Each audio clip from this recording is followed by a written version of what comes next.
미국은 자신 있었습니다. 분담금을 10배 올려도 그 나라는 따라올 거라 확신했죠.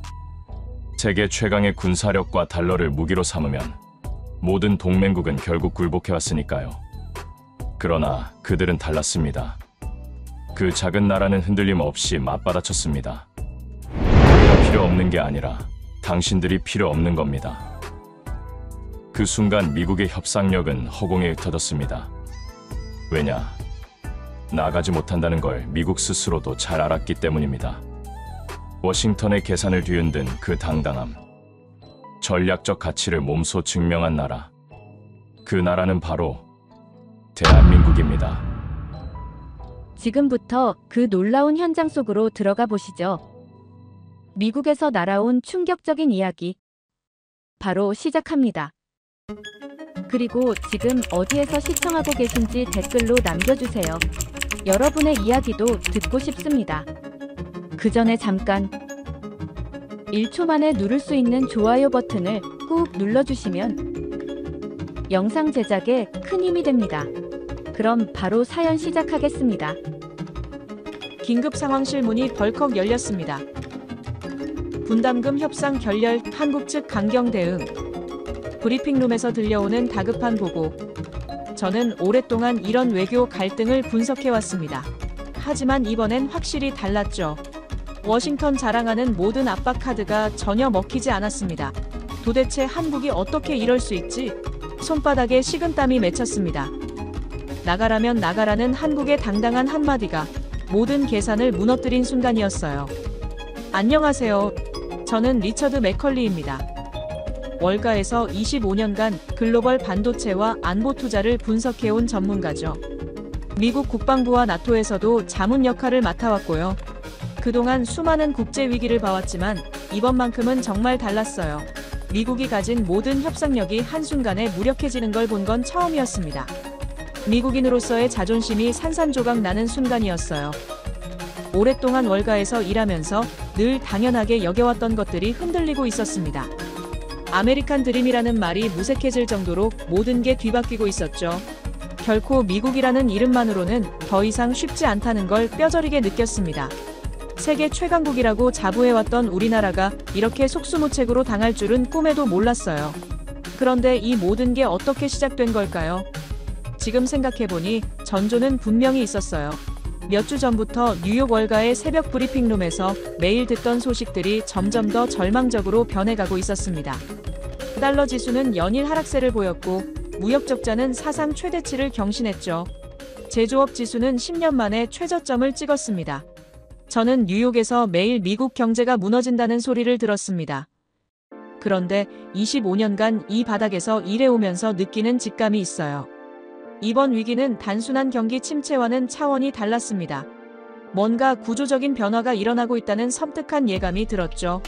월가 동료들의 반응도 예전과는 확연히 달랐어요. 특히 제 바로 옆자리에 앉은 마이클 스톤이라는 애널리스트는 정말 기묘한 사람이었습니다. 그는 미국의 몰락징조들을 마치 흥미로운 게임을 관찰하듯 차가운 미소로 바라보고 있었어요. 남들의 실패와 고통을 즐기는 듯한 그 표정은 정말 소름 끼쳤어요. 자기 나라의 위기조차 재미있는 스펙터클 정도로 여기는 것 같았습니다. 그런 암울한 분위기 속에서 정말 충격적인 일이 벌어졌어요. 모건 스탠리에서 갑자기 한국 반도체 관련 긴급 리포트를 발표한 겁니다. 그런데 이게 얼마나 황당한 일인지 아세요?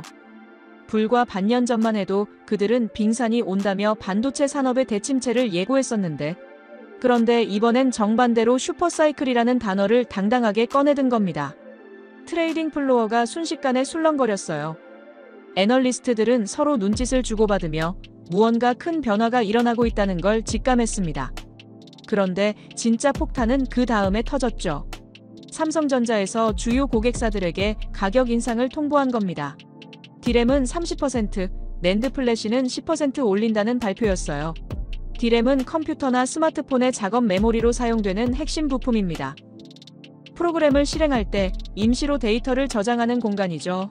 낸드 플래시는 영구 저장 장치로 사진이나 동영상, 앱 같은 데이터를 계속 보관하는 역할을 합니다. 그런데 왜 지금 이 시점에 이런 메모리 반도체가 화두가 된 걸까요? 바로 인공지능 때문이에요. 챗GPT나 구글 바드 같은 생성형 인공지능이 폭발적으로 확산되면서 엄청난 양의 메모리가 필요해졌습니다. 인공지능이 학습하고 추론하려면 기존보다 수십 배, 수백 배 많은 메모리가 필요하거든요. 특히 엔비디아 같은 회사의 그래픽카드에는 HBM이라는 초고성능 메모리가 필수적으로 들어가는데, 이걸 만들 수 있는 회사는 전 세계에서 삼성, SK하이닉스, 마이크론 정도밖에 없습니다. 그런데 정말 기가 막힌 건 DDR4 메모리 가격이었습니다. 연초에 1.43달러였던 게 5.7달러까지 치솟았어요. 무려 3배 폭등이었죠. DDR4는 일반 컴퓨터나 서버에서 가장 많이 쓰이는 메모리인데, 이 가격이 이렇게 급등한다는 건 전 세계 IT 산업 전체가 한국 기업들의 손바닥 안에 있다는 뜻이었습니다. 가격은 거짓말을 하지 않습니다. 차트는 3배를 말하고 있었어요. 그런데 더욱 놀라운 건 시장의 반응이었습니다. 보통 이런 급격한 가격 인상이 발표되면 고객사들이 반발하거나 대체 공급처를 찾으려 하는데, 이번엔 그런 움직임이 전혀 보이지 않았어요. 마치 삼성의 결정을 당연한 것처럼 받아들이는 분위기였습니다. 그 순간 저는 소름이 돋았어요. 오랫동안 봐온 시장에서는 절대 일어날 수 없는 일이었습니다. 한국 기업이 미국을 포함한 전 세계 고객사들에게 가격을 일방적으로 통보하고 그걸 모두가 수용하는 상황이라니, 이건 단순한 공급 부족이 아니라 완전히 다른 차원의 문제였어요. 시장에서 가격을 결정하는 주체가 바뀐 겁니다. 과거에는 구매자가 협상력을 가졌다면 이제는 공급자가 모든 걸 좌우하고 있었죠. 그리고 바로 그때 주요 외신에서 또 다른 폭탄 뉴스가 터져나왔어요. 트럼프 대통령이 주한미군 감축을 검토하고 있으며 분담금을 10배로 올려야 한다고 발언했다는 보도였습니다. 저는 순간 머리가 하얘졌어요. 경제와 안보라는 두 축이 동시에 흔들리고 있었습니다. 그런데 여기서 정말 예상치 못한 반응이 나왔습니다. 한국 정부와 언론의 반응은 굴복이나 타협이 아니었어요. 오히려 당당하고 강경한 태도였습니다. 트럼프는 10배를 요구했고 한국은 나가라면 나가라고 맞받아쳤어요. 저는 그 순간 정말 충격을 받았습니다. 폐허였던 나라가 이제는 가격과 안보를 동시에 흔들고 있었어요. 25년 전 아시아 외환위기 때 국제통화기금 구제금융을 받던 그 나라가 말입니다. 어떻게 이런 변화가 가능했을까요? 어떻게 미국의 압박에 이렇게 당당하게 맞설 수 있게 된 걸까요? 그 모든 의문과 혼란 속에서 제 머릿속에는 한 단어만 계속 맴돌았습니다. 대한민국, 그래요. 모든 답은 한국에 있었어요. 반도체 가격을 좌우하는 힘, 미국의 안보 전략을 뒤흔드는 영향력, 그 모든 게 한반도라는 작은 땅에서 나오고 있었습니다. 저는 그날 밤 잠을 이룰 수 없었어요. 오랫동안 쌓아온 모든 분석 틀이 무너지는 느낌이었습니다. 미국이 세계의 중심이고 다른 나라들은 그 주변을 도는 위성 같은 존재라고 생각해왔는데, 갑자기 그 위성 중 하나가 태양처럼 빛나기 시작한 겁니다. 그 충격적인 깨달음 이후 저는 더 깊이 파고들기 시작했습니다. 한국이 어떻게 이런 놀라운 변화를 만들어낼 수 있었는지, 그 비밀을 찾기 위해 밤잠을 설치며 데이터를 분석했어요. 그리고 첫 번째 단서를 발견했습니다. 바로 HBM이라는 기술이었죠. HBM은 기존 메모리보다 수십 배 빠른 속도로 데이터를 처리할 수 있는 차세대 메모리입니다. 특히 인공지능 연산의 필수적인 부품이죠. 그런데 놀라운 건 삼성이 이 HBM 생산에 올인하면서 기존 범용 메모리 생산을 대폭 줄였다는 사실이었어요. 이게 얼마나 대단한 전략인지 아시나요? 공급량을 의도적으로 조절해서 가격 통제권을 완전히 장악한 겁니다. 제가 25년간 월가에서 봐온 그 어떤 기업도 이렇게 과감한 결정을 내린 적이 없었어요. 보통은 수요가 늘면 생산량을 최대한 늘려서 매출을 극대화하려고 하는데, 삼성은 정반대로 갔습니다. 양보다는 질, 매출보다는 지배력을 선택한 거죠. 이건 단순한 사업 전략이 아니라 완전히 새로운 패러다임이었습니다. 그런데 여기서 더욱 놀라운 사실을 발견했어요. 엔비디아의 차세대 GPU에 들어가는 HBM 용량이 얼마나 되는지 아세요? 무려 288GB입니다.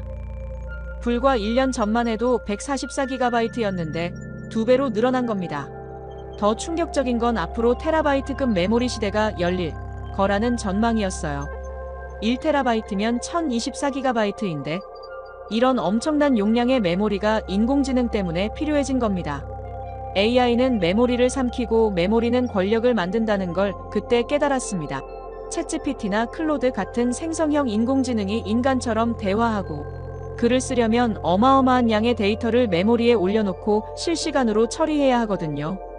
그런데 이런 초고성능 메모리를 만들 수 있는 회사는 전 세계에서 삼성, SK하이닉스, 그리고 미국의 마이크론 정도밖에 없었어요. 그 중에서도 삼성이 압도적인 기술력과 생산 능력을 가지고 있었습니다. 그런데 여기서 또 다른 혁명이 일어나고 있었어요. 바로 HDD에서 SSD로의 대대적인 교체 작업이었습니다. HDD는 기계식 하드디스크고 SSD는 반도체 기반 저장 장치인데 속도와 안정성 면에서 비교할 수 없을 정도로 SSD가 우수합니다. 그런데 놀랍게도 전 세계 SSD 시장에서 삼성이 1위를 차지하고 있었어요. 스마트폰부터 노트북, 데이터 센터까지 모든 곳에서 삼성 SSD가 사용되고 있었습니다. 저는 그 순간 소름이 돋았어요. 삼성이 단순히 메모리 회사가 아니라는 걸 깨달았기 때문입니다. 이들은 미래의 디지털 세상에서 필요한 모든 핵심 부품을 장악하고 있었어요. 인공지능 시대의 두뇌 역할을 하는 HBM부터 모든 데이터를 저장하는 SSD까지 디지털 생태계의 심장부를 완전히 지배하고 있었던 겁니다. 그런데 더욱 흥미로운 건 경쟁국들의 상황이었어요. 우선 중국을 보면 정말 기가 막혔습니다. 미국의 반도체 장비 수출 제재로 인해 완전히 발목이 잡힌 상태였어요. 반도체를 만드는데 필요한 핵심 장비들을 구할 수 없게 되면서 기술 발전이 멈춰버린 겁니다. 특히 ASML이라는 네덜란드 회사의 EUV 노광 장비 없이는 최첨단 반도체 생산이 불가능한데 이 장비를 중국에 팔 수 없게 되었어요. 중국 정부는 수백억 달러를 투자해서 자체 반도체 산업을 키우려고 했지만 결과는 참담했습니다. 기술 격차가 너무 커서 단시간에 따라잡기 어려웠고 설령 기술을 개발한다 해도 양산 경험이 없어서 품질과 수율에서 한국 기업들을 따라갈 수 없었어요. 중국은 제재에 막혔다는 표현이 정확했습니다. 그렇다면 일본은 어떨까요? 일본도 마찬가지로 안타까운 상황이었어요. 일본은 분명 반도체 소재와 장비 분야에서는 여전히 세계 최고 수준입니다. 시네스화학의 실리콘 웨이퍼, 도쿄일렉트론의 제조 장비, JSR의 포토레지스트 등 핵심 소재들은 아직도 일본이 독점하고 있어요. 하지만 정작 메모리 반도체에서는 완전히 주도권을 상실했습니다. 1980년대와 1990년대 일본은 메모리 반도체의 왕이었어요. 도시바, 히타치, NEC 같은 회사들이 전 세계 시장을 장악하고 있었죠. 그런데 2000년대 들어서면서 한국의 삼성과 SK하이닉스에게 완전히 추월당했습니다. 일본 기업들은 기술 개발에는 뛰어나지만 대규모 투자와 과감한 사업 전환에는 보수적이었어요. 그 결과 메모리 반도체 시장에서 점점 밀려나기 시작했습니다. 저는 그 자료들을 보면서 한 가지 명확한 결론에 도달했어요. 중국은 제재에 막혔고 일본은 역사의 페이지에 남았다는 것이었습니다. 현재 메모리 반도체 시장은 사실상 한국의 동무대가 되어버린 겁니다. 삼성과 SK하이닉스가 전 세계 디램 시장의 70% 이상을 차지하고 있고 낸드 플래시 시장에서도 절반 가까운 점유율을 가지고 있었어요. 그런데 여기서 정말 놀라운 발견을 했습니다. 한국 기업들이 단순히 시장 점유율만 높은 게 아니라 기술적으로도 한 발 앞서 있다는 사실이었어요. 삼성은 세계 최초로 3D 낸드 플래시를 상용화했고 HBM3라는 최신 규격의 메모리도 가장 먼저 양산했습니다. SK하이닉스도 CXL이라는 차세대 메모리 인터페이스 기술에서 앞서가고 있었죠. 이건 단순한 제조업이 아니라 기술 혁신의 영역이었습니다. 한국 기업들이 메모리 반도체 분야에서 글로벌 스탠다드를 만들어가고 있는 겁니다. 다른 나라들은 한국이 만든 기술을 따라가기에도 급급한 상황이었어요. 그 순간 저에게는 완전히 새로운 관점이 열렸습니다. 한국은 더 이상 수출국이 아니었어요. 가격 결정자였습니다. 과거에는 미국이나 유럽의 고객사들이 이 가격으로 납품해달라고 요구하면 한국 기업들이 그에 맞춰주는 구조였다면 이제는 완전히 뒤바뀌었어요. 삼성이 앞으로 이 가격이다라고 선언하면 전 세계가 그에 맞춰야 하는 상황이 된 겁니다. 이게 얼마나 대단한 변화인지 아시나요? 시장에서 가격 결정권을 가진다는 건 단순히 돈을 더 많이 버는 차원을 넘어서는 문제예요. 산업 생태계 전체를 주도할 수 있는 권력을 의미합니다. 애플이나 구글 같은 빅테크 기업들도 결국 삼성의 메모리 없이는 자신들의 제품을 만들 수 없으니까요. 세계가 삼성의 장단에 맞춰 춤추고 있다는 표현이 과장이 아니었어요. 실제로 삼성이 HBM 생산량을 조절하면 엔비디아의 GPU 출하량이 영향을 받고, 그게 또 마이크로소프트나 구글의 인공지능 서비스 확장 계획에 영향을 미치는 구조였습니다. 한국의 작은 반도체 회사 하나가 실리콘밸리 전체를 좌우하고 있는 셈이었죠. 그런데 여기서 정말 소름 끼치는 사실을 발견했어요.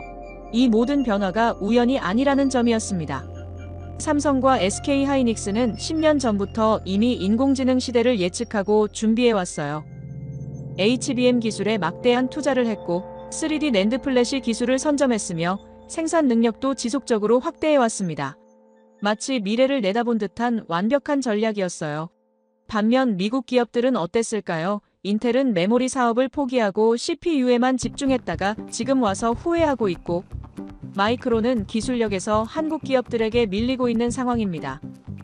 애플이나 엔비디아 같은 회사들은 설계는 잘하지만 실제로 칩을 만드는 기술은 없어서 삼성이나 대만의 TSMC에 의존할 수밖에 없어요. 이런 상황을 종합해보면 결론은 하나였습니다. 한국이 메모리 반도체라는 21세기 석유를 독점하고 있다는 것이었어요. 20세기에 사우디아라비아가 석유로 세계를 쥐고 흔들었다면 21세기에는 한국이 메모리로 그 역할을 하고 있는 겁니다. 아니, 석유보다도 더 중요할지 모릅니다. 석유 없이는 자동차를 못하지만 메모리 없이는 스마트폰도, 컴퓨터도, 인공지능도 모두 작동할 수 없으니까요. 저는 그날 밤 정말 충격을 받았습니다.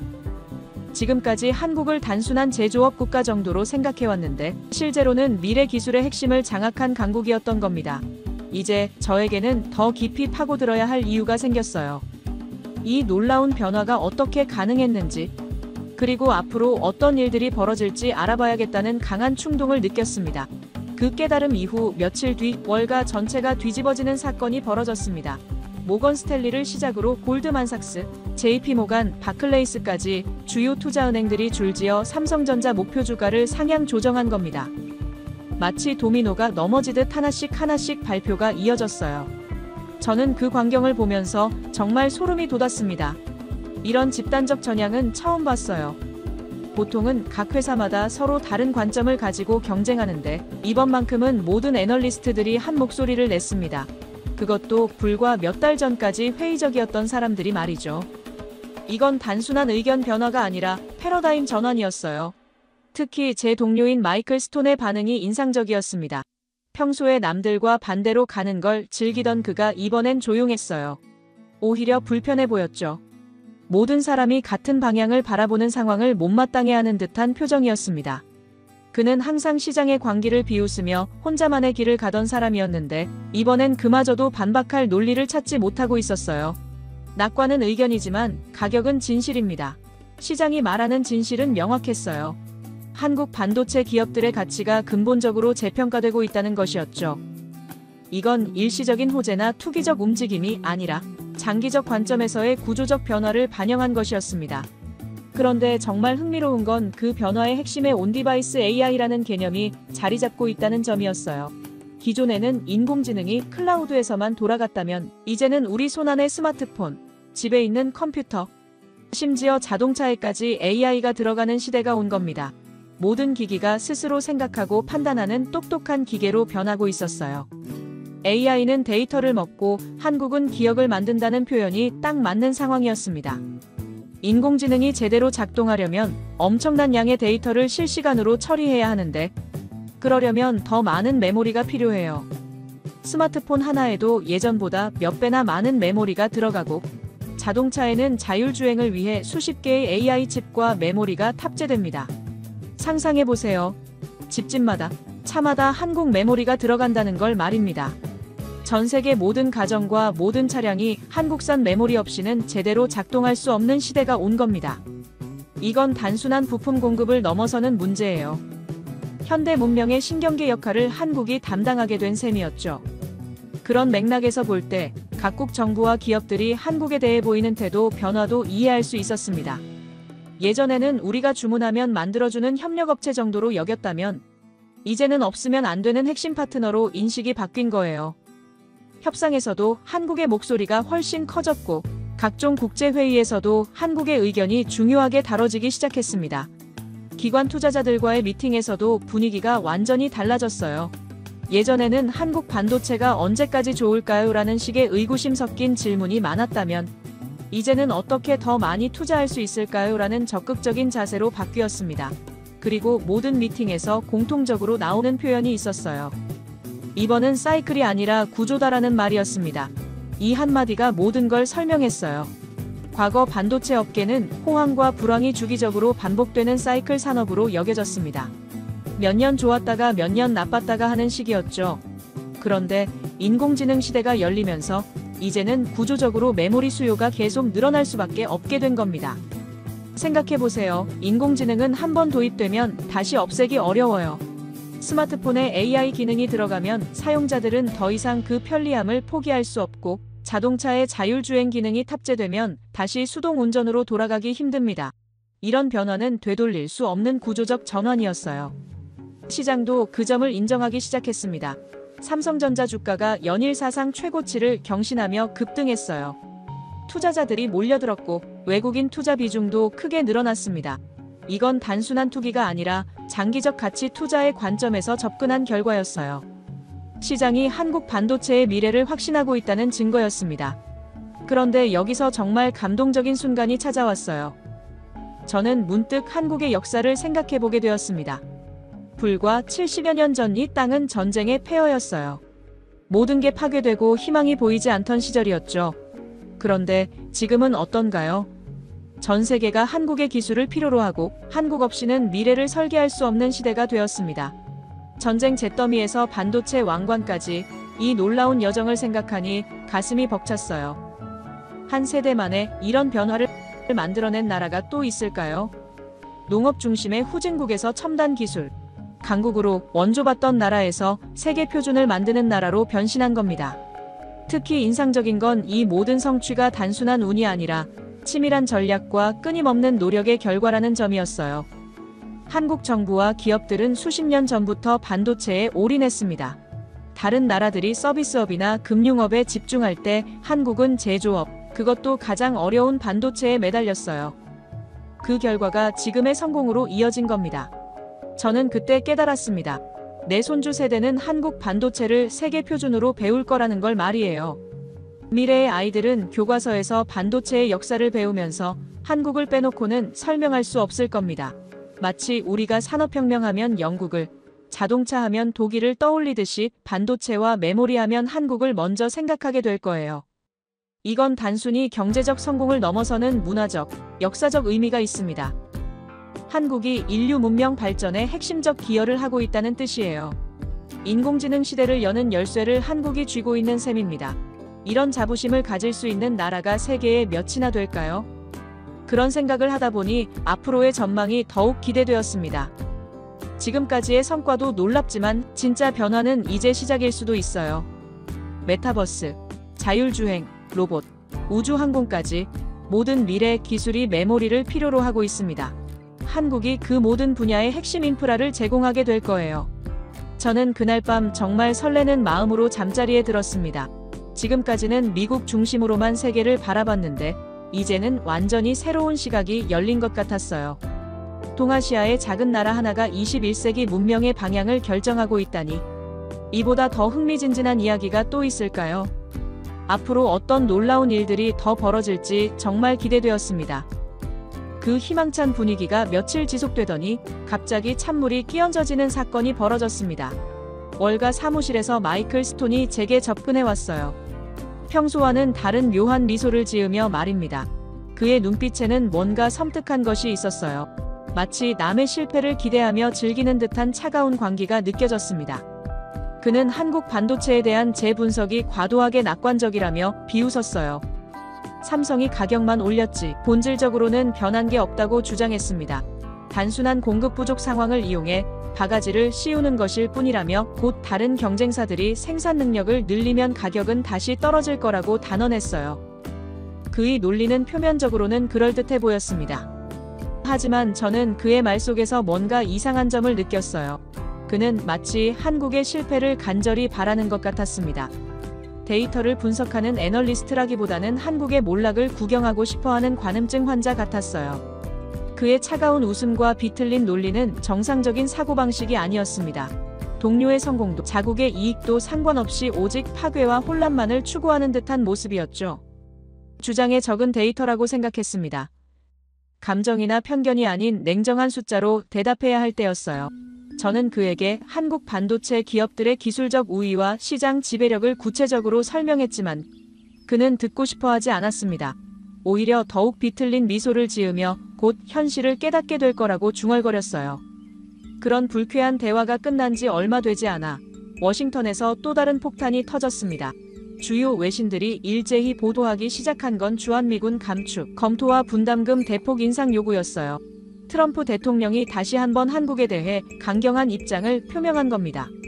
이번에는 더욱 구체적이고 위협적인 수위였어요.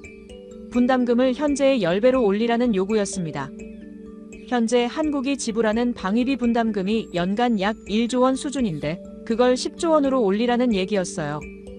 이건 상식적으로 불가능한 수준이었습니다. 한국 국방 예산의 상당 부분을 차지할 정도로 엄청난 금액이었죠. 주요 외신의 헤드라인들이 연일 불안감을 조성했습니다. 한미동맹의 균열, 동북아 안보 불안정성, 중국의 기회 등등 온갖 부정적 전망들이 쏟아져 나왔어요. 월가에서도 한국 관련 투자에 대한 우려가 커지기 시작했습니다. 아무리 경제적으로 좋아도 안보 리스크가 있으면 투자하기 어렵다는 목소리가 나왔죠. 그런데 저는 뭔가 이상하다는 생각이 들었어요. 과연 미국이 정말로 한국에서 철수할 수 있을까요? 단순히 분담금 문제 때문에 70년간 유지해온 한미동맹을 포기할 수 있을까요? 저는 좀 더 깊이 파고들어 보기로 결심했습니다. 캠프 험프리스에 대한 자료를 찾기 시작했어요. 평택에 있는 이 기지가 정확히 어떤 의미를 가지는지 알아보려고 했습니다.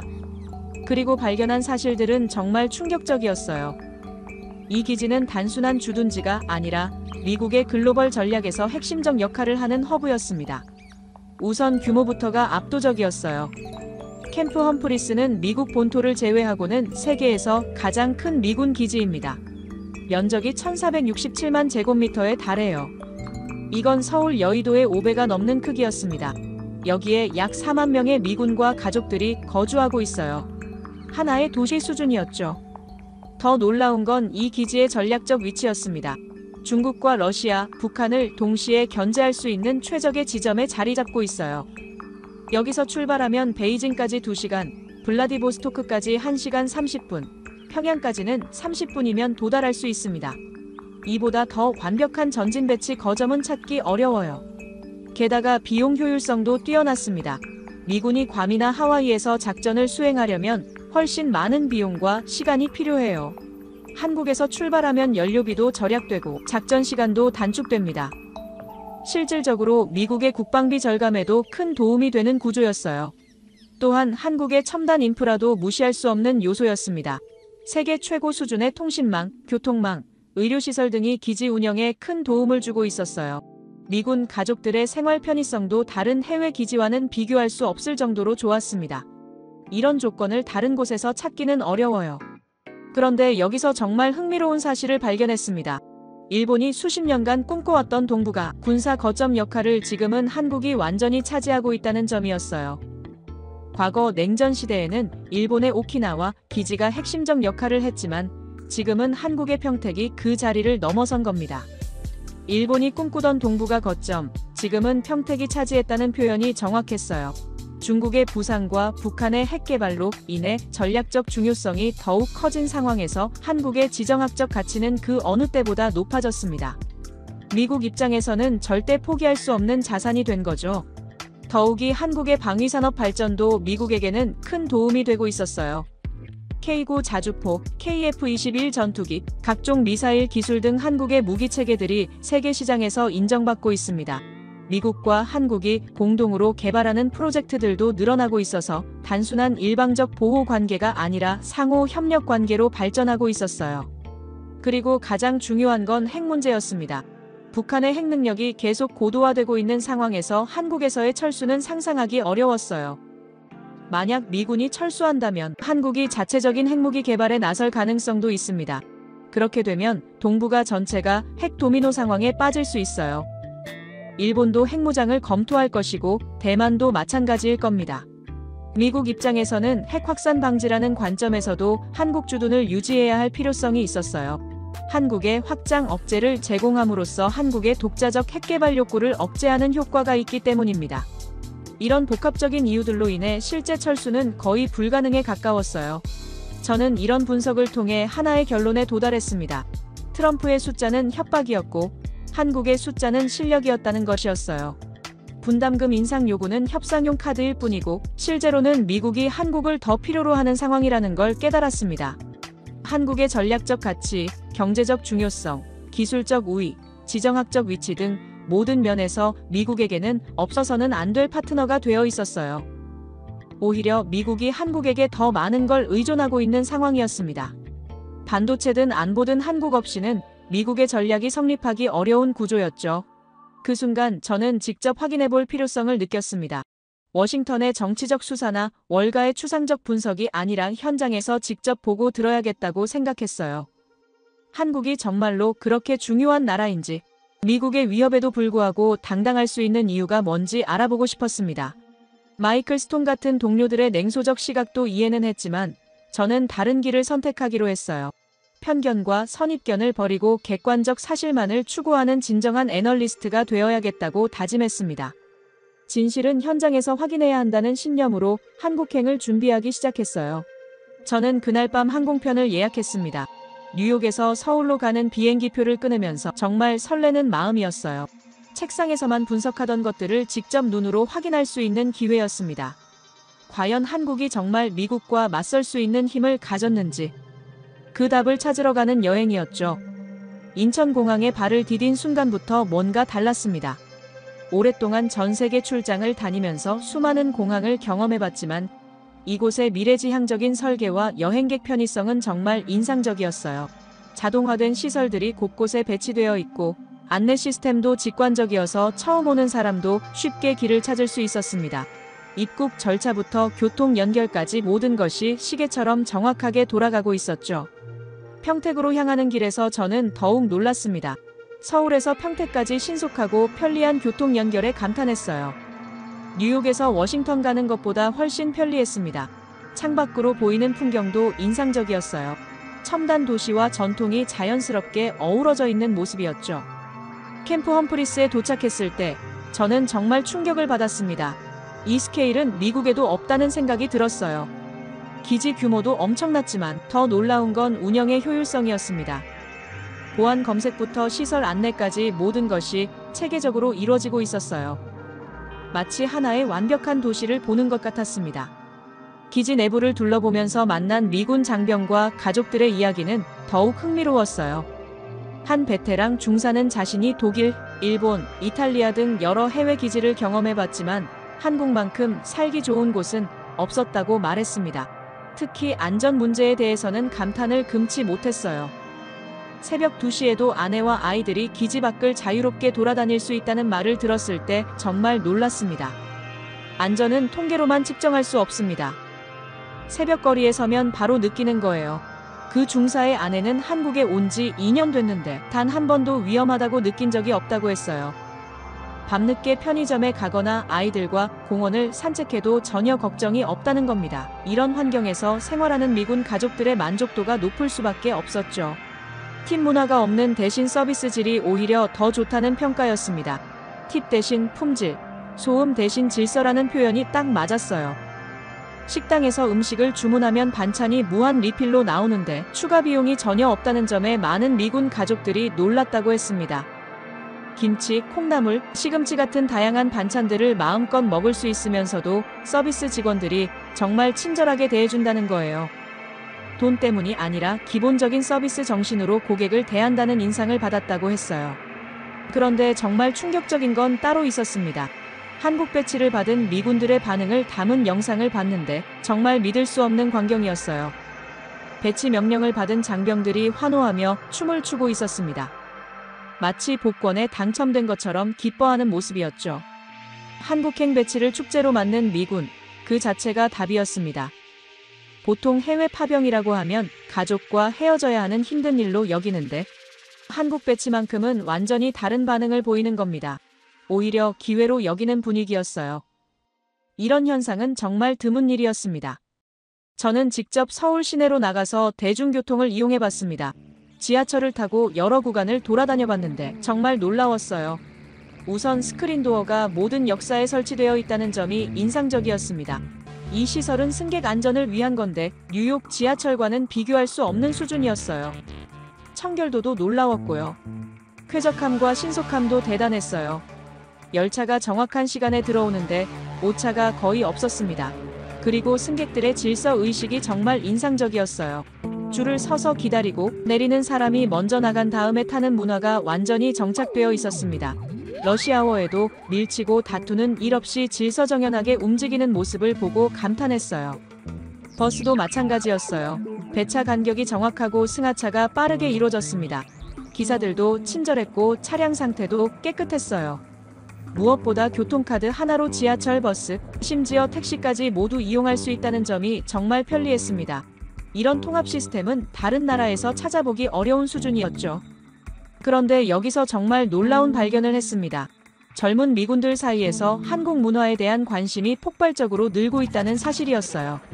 한 젊은 병사는 한국 배치가 끝나도 계속 한국에 살고 싶다고 말했어요. 미국으로 돌아가는 것보다 한국에서 전역 후에도 생활하는 걸 고려하고 있다는 겁니다. 이런 케이스가 점점 늘어나고 있다는 얘기를 들었을 때 정말 놀랐습니다. 편의점 문화도 정말 인상적이었어요.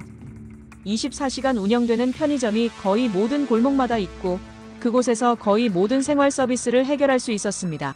음식부터 생활용품, 심지어 택배 발송까지 가능했어요.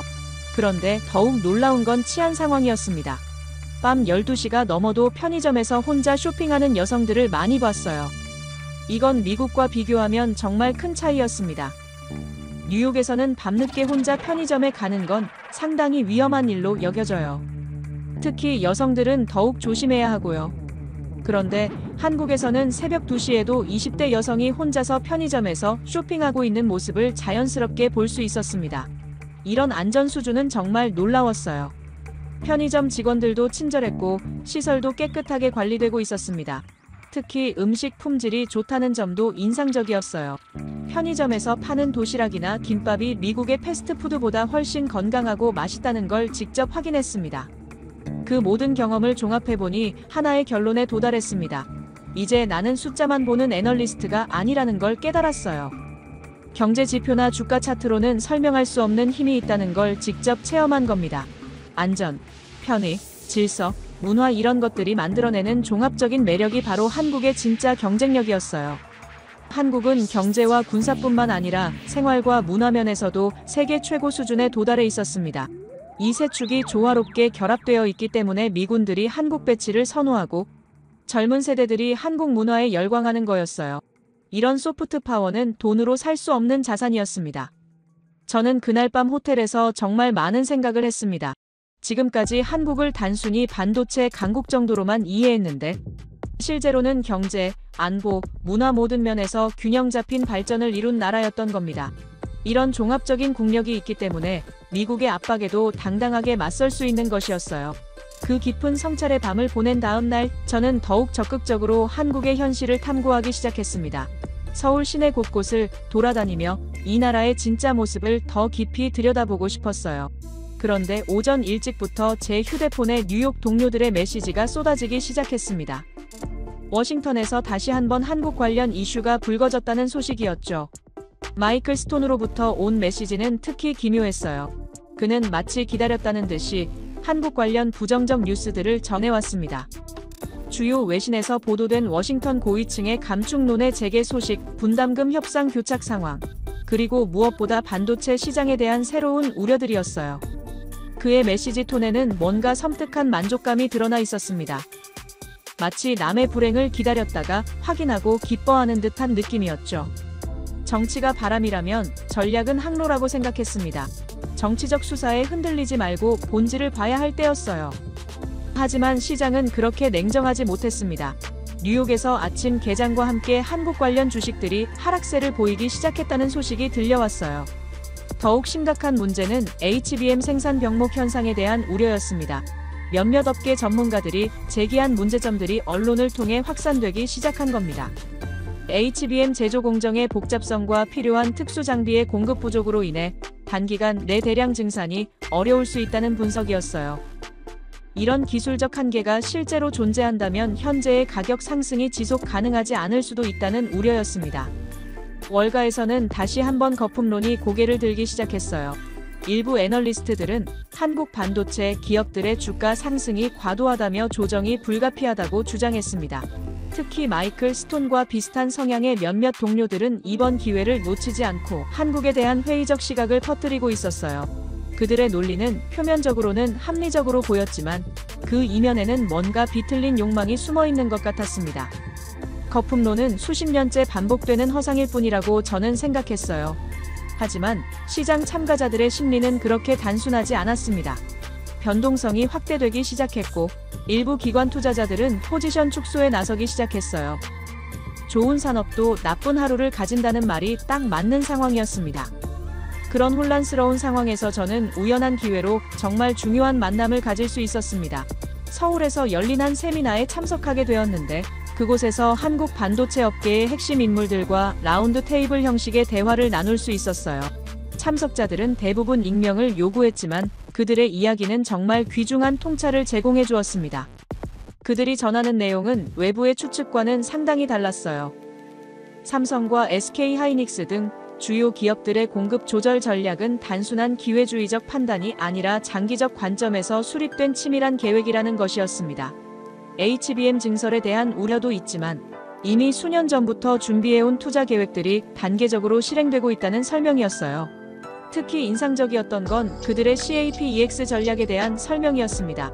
설비 투자를 무작정 늘리는 게 아니라 시장 상황과 기술 발전 단계에 맞춰 최적화된 투자를 진행하고 있다는 거였어요.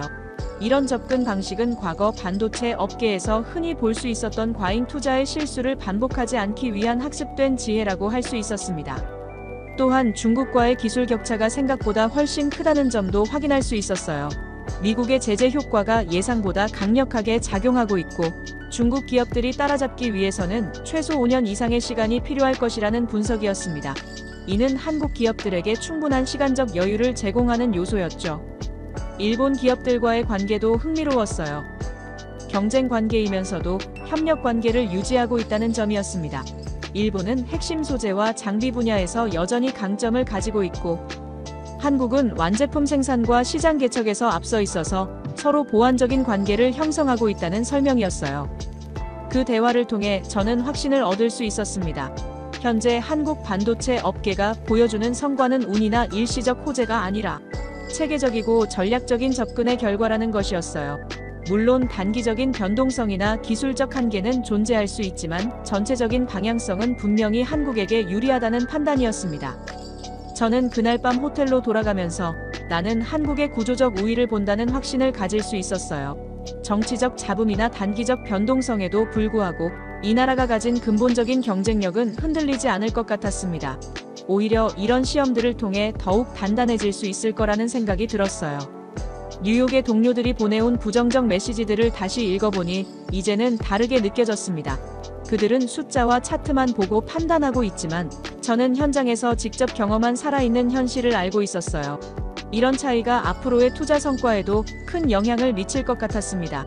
한국에서의 마지막 날 저는 정말 운이 좋았습니다. 우연한 기회로 최강혁이라는 분을 만날 수 있었어요. 그는 아시아태평양전략연구소에서 정책실장을 맡고 있는 인물이었는데 한국의 국가전략과 경제정책 전반을 분석하는 전문가였습니다. 그와의 대화를 통해 저는 지금까지 놓치고 있던 중요한 퍼즐 조각들을 발견할 수 있었어요. 최강혁 실장이 가장 먼저 강조한 건 한국의 단결력이었습니다. 그는 이번 미국과의 분담금 갈등에서 보인 한국의 대응이 결코 우발적이거나 감정적인 것이 아니라고 설명했어요. 정부, 기업, 그리고 국민들이 하나의 목소리로 움직인 결과라는 겁니다. 이런 국민적 단합은 한국이 위기 상황에서 보여온 고유한 특징이라고 했어요. 그의 설명에 따르면 한국은 외부 압박이 거세질수록 오히려 더 강하게 뭉치는 특성이 있다고 합니다. 과거 외환위기 때 국민들이 금을 모아서 나라를 구한 일화. 2008년 금융위기 때 보인 결속력, 그리고 최근 코로나19 상황에서 보인 협력 정신까지 모든 게 이런 맥락에서 이해할 수 있다는 거였어요. 이번 미국과의 갈등도 마찬가지로 국민적 공감대가 형성되었다는 분석이었습니다. 바로 그때 놀라운 소식이 날아들었습니다. 삼성전자의 실적 프리뷰가 발표된 겁니다. 저는 급히 자료를 확인해봤는데 정말 충격적인 숫자들이었어요. 디램 평균 판매 가격이 전분기 대비 45%나 상승했고 이것이 그대로 영업이익 폭증으로 이어졌습니다. 반도체 업계의 레버리지 효과가 완벽하게 작동한 거였어요. 가격 결정력은 산업의 왕관이라는 표현이 이보다 더 적절할 수는 없었습니다. 최강혁 실장은 이 결과를 보고 미소를 지었어요. 예상했던 시나리오대로 흘러가고 있다는 표정이었습니다. 그는 한국 기업들이 이런 성과를 낼 수 있었던 배경에는 정부와 민간의 긴밀한 협력이 있었다고 설명했어요. 특히 제품 믹스 전환 전략이 핵심이었다고 했습니다. HBM과 고부가 같이 SSD 중심으로 생산 라인을 재편한 것이 완벽하게 맞아떨어진 거예요. 제품 믹스는 전투의 전술이었다는 말이 정말 와닿았습니다. 같은 투자로도 훨씬 더 큰 수익을 낼 수 있는 구조를 만든 거였죠. 그런데 더욱 놀라운 소식이 이어졌습니다. 워싱턴에서 며칠 전까지 연일 이슈가 되었던 주한미군 감축설이 갑자기 조용해졌다는 보도가 나온 겁니다. 주요 외신들이 일제히 보도하던 내용들이 하루아침에 사라진 거였어요. 이런 급작스러운 변화가 우연일 리는 없었습니다. 최강혁 실장은 이런 상황을 예측하고 있었다는 듯한 표정을 지었어요. 그는 미국 내부에서도 한국의 전략적 가치에 대한 재평가가 이루어졌을 것이라고 분석했습니다. 반도체 공급망 위기, 중국과의 기술 패권 경쟁. 그는 특히 한국의 대응 방식에 주목했습니다. 과거였다면 협상 테이블에서 최대한 양보안을 찾으려 했겠지만 이번에는 나가라면 나가라는 식으로 정면 대응했다는 겁니다. 이런 자신감 있는 태도, 변화가 미국을 당황하게 만들었을 거라고 분석했어요. 나가라면 나가라는 그 당당함이 역풍을 반전으로 바꿨다는 생각이 들었습니다. 한국이 보인 이런 강경한 자세의 배경에는 분명한 근거가 있었어요. 경제적 실력, 기술적 우위, 그리고 무엇보다 국민적 지지가 뒷받침되어 있었기 때문입니다. 최강혁 실장은 이런 변화가 단순히 정부 차원의 결정이 아니라고 강조했어요. 국민 여론조사에서도 압도적으로 강경 대응을 지지하는 목소리가 높았다는 겁니다. 온라인상에서도 미국의 일방적 요구에 굴복해서는 안 된다는 의견이 주류를 이뤘고 이런 국민적 공감대가 정부의 협상력을 더욱 강화시켰다는 분석이었어요. 더욱 흥미로운 건 기업들의 반응이었습니다. 삼성을 비롯한 주요 대기업들도 정부의 강경 대응을 지지하는 입장을 보였다는 거예요. 과거에는 기업들이 정치적 갈등을 회피하려는 경향이 강했는데 이번에는 오히려 적극적으로 정부 정책에 동참하는 모습을 보였다는 겁니다. 이런 정부 마이너스 기업 간 협력도 한국의 힘을 보여주는 요소였어요. 국제적으로도 한국에 대한 시각이 변하고 있다는 분석이었습니다. 최강혁 실장은 최근 각국 정부와 기업들이 한국을 바라보는 관점이 완전히 달라졌다고 설명했어요. 예전에는 단순한 제조업 파트너 정도로 여겨졌다면 이제는 핵심 기술을 보유한 전략적 파트너로 인식되고 있다는 겁니다. 특히 유럽과 일본에서는 미국과 중국 사이에서 균형을 잡고 있는 한국의 역할에 주목하고 있다고 했어요. 어느 한쪽에 완전히 기대지 않으면서도 자국의 이익을 최대화하는 전략이 다른 중간 국가들에게는 모범 사례로 여겨지고 있다는 분석이었습니다. 그런 대화를 나누던 중에 정말 상징적인 소식이 들어왔어요. 소셜미디어를 통해 주한미군 장병들의 메시지들이 화제가 되고 있다는 거였습니다. 미국은 한국을 배워야 한다는 내용의 게시물들이 확산되고 있다는 소식이었어요. 이런 현상은 정말 전례가 없는 일이었습니다. 최강혁 실장은 이런 메시지들이 단순한 개인적 감상이 아니라 더 깊은 의미를 가진다고 해석했어요. 한국에서 실제로 생활해본 미국인들이 한국의 시스템과 문화에서 배울 점이 많다는 걸 직접 체험했기 때문이라는 분석이었습니다. 이런 증언들이 미국 내 여론 변화에도 영향을 미칠 수 있을 거라고 봤어요. 실제로 미국 내 일부 언론에서도 한국의 사회 시스템에 대한 긍정적 평가가 늘어나고 있다는 보도가 나오기 시작했습니다. 대중교통, 디지털 인프라, 의료 시스템, 교육제도 등 다양한 분야에서 한국이 미국보다 앞서 있다는 분석들이 등장했어요. 이런 변화는 정말 상징적이었습니다. 저는 그 순간 깨달았어요. 이제 힘의 균형이 완전히 바뀌었다는 걸 말입니다. 미국이 한국에게 일방적으로 요구할 수 있던 시대는 끝났어요. 오히려 한국이 없으면 미국도 곤란해지는 상황이 된 겁니다. 반도체든 안보든 한국의 역할이 너무 중요해졌거든요. 최강혁 실장은 마지막으로 정말 인상적인 말을 했어요.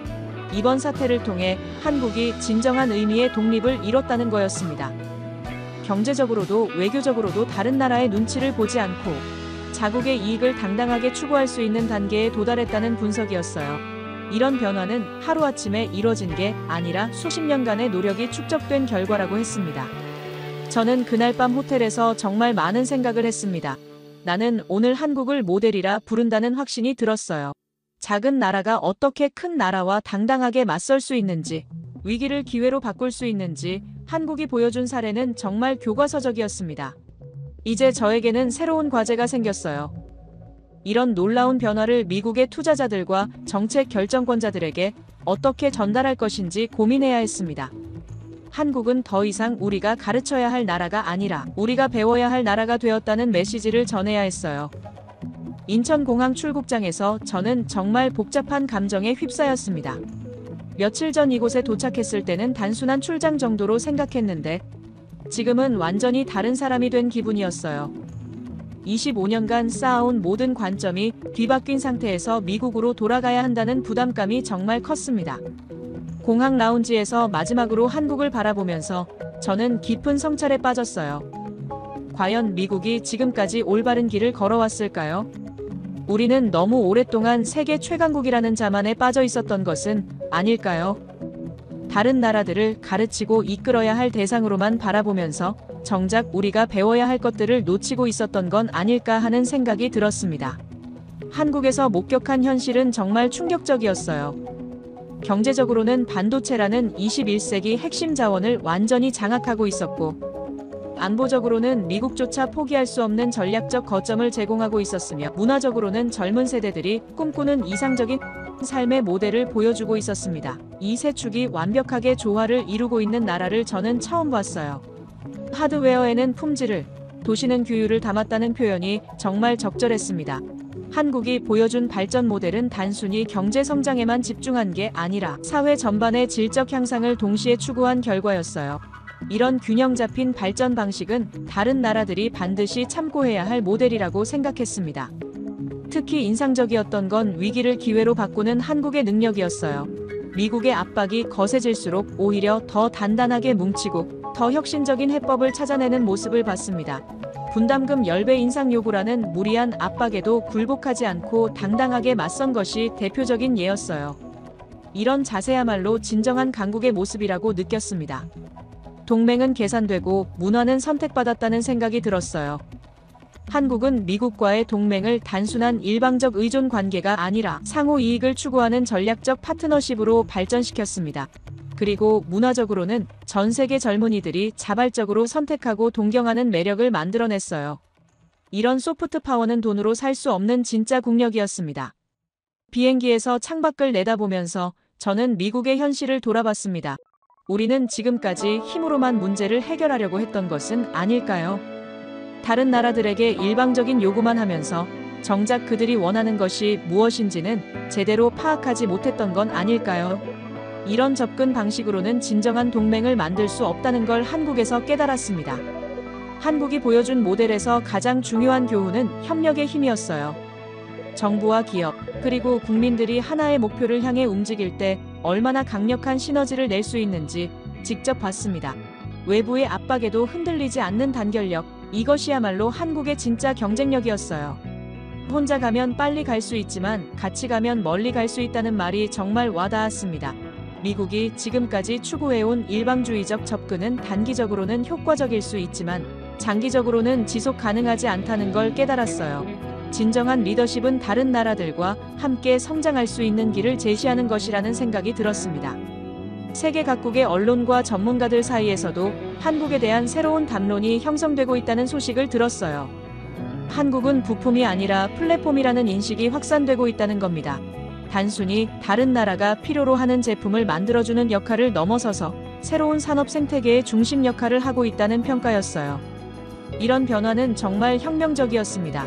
과거에는 선진국이 기술과 자본을 제공하고 개발도상국이 노동력을 제공하는 단순한 구조였다면 이제는 한국처럼 기술 혁신과 시장 창조를 동시에 해내는 새로운 유형의 국가가 등장한 겁니다. 이런 모델은 다른 많은 나라들에게도 희망과 영감을 주고 있었어요. 뉴욕에 도착해서 다시 월가로 돌아가면서 저는 새로운 각오를 다졌습니다. 이제 세계는 한국을 교과서라 부른다는 확신이 들었어요. 앞으로 제가 해야 할 일은 이런 변화를 미국의 투자자들과 정책 결정권자들에게 정확하게 전달하는 것이었습니다. 한국을 단순한 투자 대상이 아니라 배움의 대상으로 바라봐야 한다는 메시지를 전해야 했어요. 마이클 스톤 같은 동료들과는 이제 완전히 다른 관점을 가지게 되었습니다. 그들은 여전히 냉소적인 시각으로 세상을 바라보고 있지만 저는 희망적인 미래를 보게 되었어요. 한국이 보여준 발전 모델이 전 세계로 확산된다면 우리 모두가 더 나은 세상에서 살 수 있을 거라는 믿음이 생겼습니다. 특히 인상적이었던 건 한국의 포용적 성장 모델이었어요. 경제가 발전할수록 사회 불평등이 심해지는 다른 나라들과 달리 한국은 성장의 혜택을 사회 구성원들이 고루 나눌 수 있는 시스템을 만들어가고 있었습니다. 이런 모델이야말로 지속 가능한 발전의 진정한 의미라고 생각했어요. 앞으로 미국도 변해야 한다는 생각이 들었습니다. 일방적인 요구나 압박보다는 상호 존중과 협력을 기반으로 한 관계를 만들어가야 해요. 한국처럼 다른 나라들이 자발적으로 선택하고 싶어하는 파트너가 되어야 합니다. 그래야만 진정한 리더십을 발휘할 수 있을 거예요. 제가 한국에서 경험한 모든 것들이 앞으로 미국의 정책 결정에도 영향을 미쳤으면 좋겠습니다. 특히 아시아 정책을 수립할 때 한국의 목소리에 더 귀를 기울였으면 좋겠어요. 그들이 가진 지혜와 경험을 우리도 배워서 더 나은 미래를 만들어갔으면 합니다. 제 이야기를 끝까지 들어주셔서 감사합니다. 모두 안녕히 계세요. 오늘의 사연 어떻게 들으셨나요? 강대국의 압박 속에서도 흔들리지 않고 오히려 자신 있게 맞서던 한 나라의 모습은 많은 생각을 하게 만듭니다. 경제와 안보, 그리고 문화까지 숫자와 지표로만 설명할 수 없는 힘이 분명 존재하는 것 같습니다. 어쩌면 그 힘은 오랜 시간 쌓여온 뿌리에서 비롯된 건 아닐까요? 하지만 동시에 이런 당당함이 앞으로 어떤 결과를 만들어낼지는 아직 아무도 알 수 없습니다. 위기일지 기회일지 그 끝은 우리 모두가 함께 지켜봐야 할 것 같습니다. 여러분의 생각은 어떠신가요? 아래 댓글에 남겨주세요.